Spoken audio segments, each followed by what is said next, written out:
Okay, good morning. Good morning. Today's video, full welding of Weldolet 10 by 1 dia inch.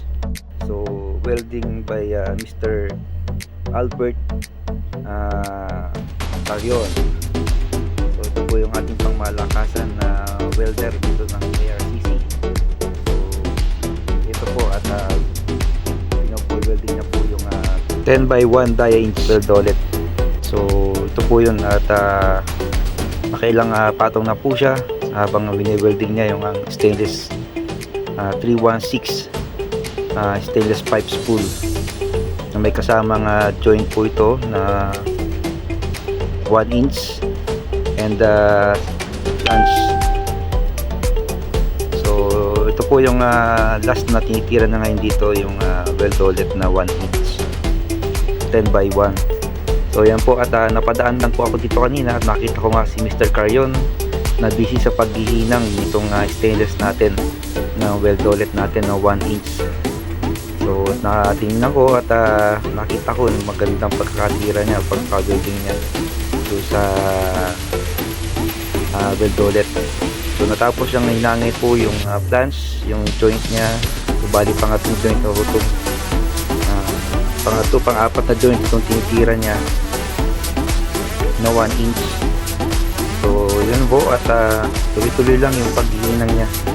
So, napakaganda po ng pagkakahinang niya.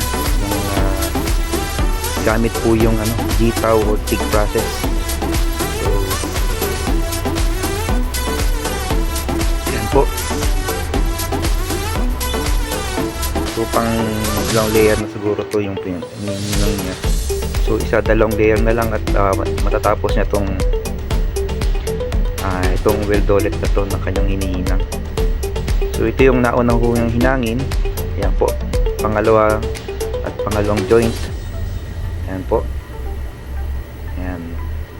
So yung flange. Then ito po yung pinakang joint niya. Ayan.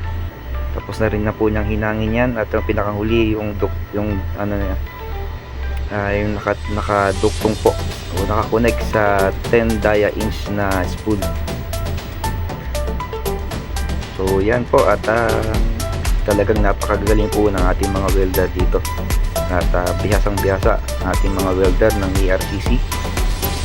Aram ko approve po lahat ito. So, si Mr. Karen po isa lang sa mga mahusay at magaling na welder natin dito sa ARCC. So marami pa ho sila ng mga welder na talaga makikita mo talaga ng husay at galing sa kanilang pagbibinyang. So yun lang po mga kasama at kung nagustuhan niyo po itong video na ito, mag-like na lang po and share and huwag na po kalimutang mag-iwan ng bakas o mag-comment sa aking video. Maraming po salamat. Thank you po.